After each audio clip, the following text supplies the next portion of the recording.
Welcome back to Dead Panic. We are about to start turn 6. This episode will be turn 6 and turn 7. And the bait token is with David, so let's zoom down. He gets 2 actions to begin the turn, and so let's do that. Okay, so currently David has 4 items. He has a tire iron, a pistol, an EpiPen, and zombie muck. And the first thing he's going to do for his first action is he's going to search the cabin. He's going to take a cabin card, and he gets Trail Mix. And it says, move up to 3 spaces, can be interrupted by other actions. Play at no action cost. Wow, so he gets a big boost for movement with that. And I think for his second action, he is going to move 1 space here into the area with a Shambler, which means he is then going to fight it. Now, he has the tire iron with the grip tape, which is going to give him a total of +2 to hit. And he rolls a 4, so that's a 6. And that is not going to cut it. Wow, that really sucks. So he is, unfortunately, he's going to use the EpiPen, which is +1 to melee roll, even after. So that's going to take it to a 7. He's going to have to discard that, and he will take out the Shambler. So that's his 2 actions. Just readjust the camera, and we're going to do the 2 actions for Julie. Alright, so Julie is up next, and she has 2 actions, of course. Unfortunately, she has a full inventory right now. She has a crowbar, first aid kit, helmet, rifle, and 1 of the radio parts. But I think for her 2 actions, since searching is not going to do her any good, she is going to use her rifle. And it says damage 1 zombie for 1 point, rotate to the next order. She's going to fire it twice, so for 2 actions. It has a range of 3, does 1 damage per shot. And so basically it's going to rotate once for 1 shot, and then it's going to become a club after the second shot. So we'll just remember that. And guns in this game just do automatic hits. So she is going to hit the brawler once. And she's going to hit the brawler actually twice, taking him off the map because he wins on ties and he is an 8 to defeat. So that's Julie's 2 actions. And now, yes, it's time to draw the dreaded event card. So for turn 6 event card, I'll zoom out and we'll draw that. All right, it's dreaded event card time. Oh, come on. Surge. And the star symbol here says draw 3 tokens. Roll die and place all 3 tokens in the same wooded space. Okay, so that's just a special action. I don't believe the star means anything, so we're just going to draw 3 tokens, and they all go in the same single wooded space. So let me just readjust the camera, and we'll do that. All right, we're about to draw 3 tokens, and we get a brawler. Number 1, we get a survivor. That's not bad. He's going to be carrying a radio piece. Come on, 1 more survivor. And we get a creeper. All right, all 3 of them are going to appear in the same location. We're going to roll a d6. Let's add a 2. So in location 2, which is up here, we get a brawler, we get a survivor, and we get a creeper. All right, that is the event card ability. Now it is move zombies, my favorite, where I get to mess everything up. All right, let me zoom down the board and get moving the zombies. Hopefully I will do it correctly this time. Okay, starting here in zone 1, we have a brute and we have a sprinter. We have a damaged wall. Brutes automatically demolish a wall when they move, and the sprinter is going to hit it. So what happens, this wall is completely demolished. It was our last wall. It is now gone. And all movement stops here because the wall was destroyed. So that's how wall destruction works. Oh, and I already forgot something. Survivors move first on the move zombies turn. So the survivor actually runs first. And now I have to roll for the creeper. So we need to roll a d6. On a 4, 5, 6, he's going to move. A 5, he moves. That's not great. 5, he moves up 1 space. Brawler's going to move up 1 space. They're coming for their survivor. And I think I actually already made an error. Let me put that wall back here. Because the survivor moves first and he was right here, these 2 guys, instead of knocking the wall down, they can see the survivor over here. So they are going to shift lanes to try and get as close to the survivor as possible. Told you it was finicky, fiddly rules. All right, then the creeper does move, and the brawler, of course, moves 1. All right, I'm pretty sure that's how it works, because from this area, they can clearly see the survivor in the next zone over. All right, let's do 3 and 4. All right, this should go pretty easily. There's nothing in 3, and in 4, this wall blocks line of sight, and so does this one. So all 3 of these guys are just going to barrel right straight into the cabin. All right, pretty sure I did that right as well. And now, I guess we only have, there's nothing in 6. So we're not going to bother with 6. The brute, however, of course, can't see through this wall, can't see through this wall.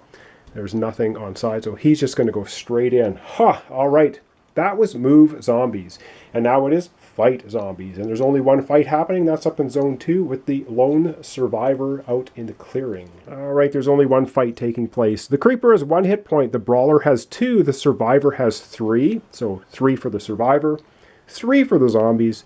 The zombies are going to take a total of 3 hits. So is the survivor.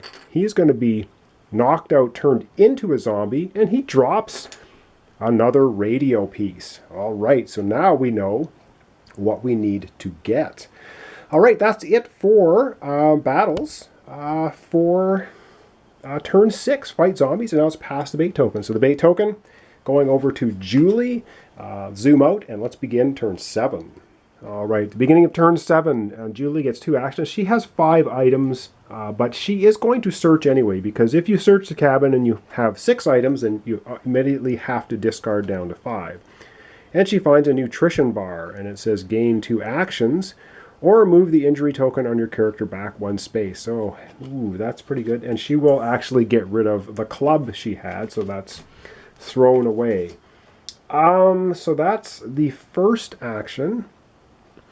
Wow, first action, and what is she going to do? You know what? I think she is just going to go ahead and eat the nutrition bar, gaining 2 more actions. So she has 3 actions left, and I think she's going to use them all for movement. So she's going to go 1, 2, and 3, and she's going to move into the space with the radio piece and the survivor. Whoops, did we not get to see that? So she moved from here, 1, 2, and 3 over there. All right, and when you move into a space with a zombie, you've got to fight it. And so she's going to use her crowbar. The crowbar is re-roll your melee, and she also has the helmet, which lets you re-roll as well. So let's see if she can just take out the survivor. We need a 7, and she rolls a 7, and that's enough to knock him out. So she's in the space with the radio piece now.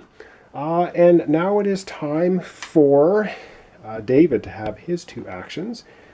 So the first, what is he going to do?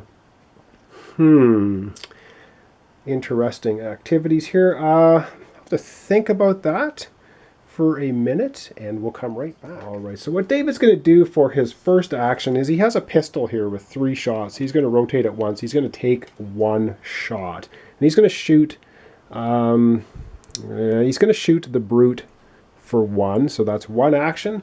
And his second action is he's going to search the cabin, because he only has 4 items. So he searches, and he gets a hammer and nails, which means repair the wall. Well, we don't really have too much use for that, but it can be used as a melee attack as well, because it is a hammer nails. So you can use this, basically a hammer for attack, or repairing a crack in a wall. We only have 1 wall left, and it has a crack in it. That's the 2 actions for David.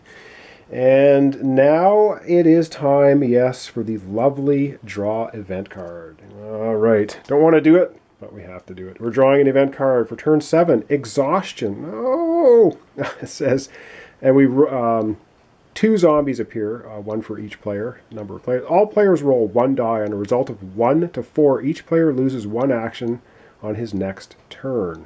Wow, that sucks. Okay. All right. Julie rolls a 6, so she is not going to lose actions. And David, come on, David.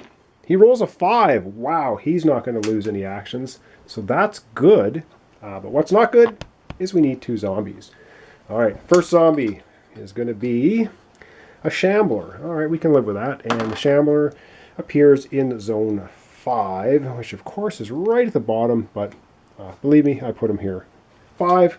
And the second zombie, bag's getting pretty light, is a sprinter. Oh, great. And the sprinter shows up in 3, which is over here. All right, and now my favorite part, moving zombies. Let me zoom in and see if I can not mess it up. All right, so the first thing that's going to happen is the brute and the shambler. Of course, there's nothing in 1, so I'm not worried about 1. In zone 2, Julie has the bait token, so they are going to go for her because both the sprinter and the brute here are equidistant between David and Julie. So they will opt to go towards Julie because she's got the bait token. So and the sprinter stops when he gets into her area, and the brute. All right, just cheat a little bit here. We have another sprinter here, and the sprinter now, seeing Julie, and she has the bait token, is going to go 1, 2. So she now has 2 sprinters and a brute in her area. Not good. That takes care of zone 3. And now let's take a look at 4, 5, and 6. All right. So looking in zone 4, there's nothing in the yard, clearing, or woods, but we do have 3 inside the building. And you'll notice once a zombie is inside the building, it can see everything inside the building, and it can also see the 3 arcs outside the building. So zombies like to go for live survivors first, and instead of player characters.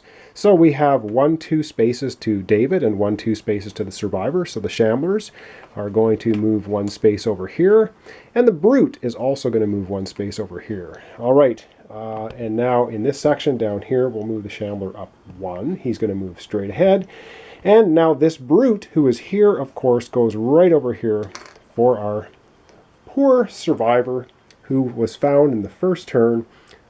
And now that we have done the move zombies correctly, I hope, it is now time to fight zombies.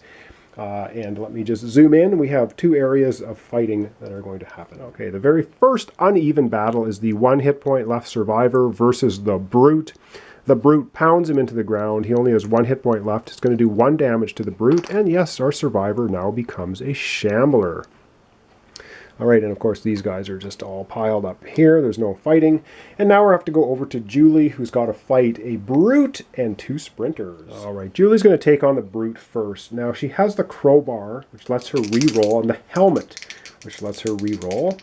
So let's see if she can get, the brute is a 9. She rolls a 6. That's not good enough. She's going to try re-rolling. She gets a 7. That's not good enough. And now she's using the helmet to re-roll. She gets a 10. So she finally, after using the helmet and the crowbar, re-rolling twice, hits the brute, doing 1 damage. But she has 2 sprinters, and she has 7. So let's fight them. She rolls a 7, and she smacks the 1 sprinter for 1 hit point. And she has a second sprinter. Come on, nail him. And she rolls a 9. Wow. So he's also hit for 1. She didn't take any damage, and she damaged them all. Excellent. All right, that is Fight Zombies. And now the bait token will be passed over to David, and he will be the first one to go in our next episode, which will start with turn 8. Let me zoom out and recap. Okay, so things heating up inside the cabin. We've got a couple shamblers, a brute. We have a shambler down here in the clearing. We have a brute and a survivor here. David all by himself with his tire iron. He has a pistol, though. Julie, a little bit of trouble up here, though. She's got 2 sprinters and a brute in her space, but she also has the second radio piece, which is pretty important. All right, so that's it for turns 6 and 7. So thanks for watching. Thanks for subscribing. Join me next time for turn 8 and 9 and see if we can start collecting all the radio pieces. We need 3 of them, put them together, call a van, get out of here before we die. All right, thanks for watching Dead Panic. Join me next time for turn 8 and 9.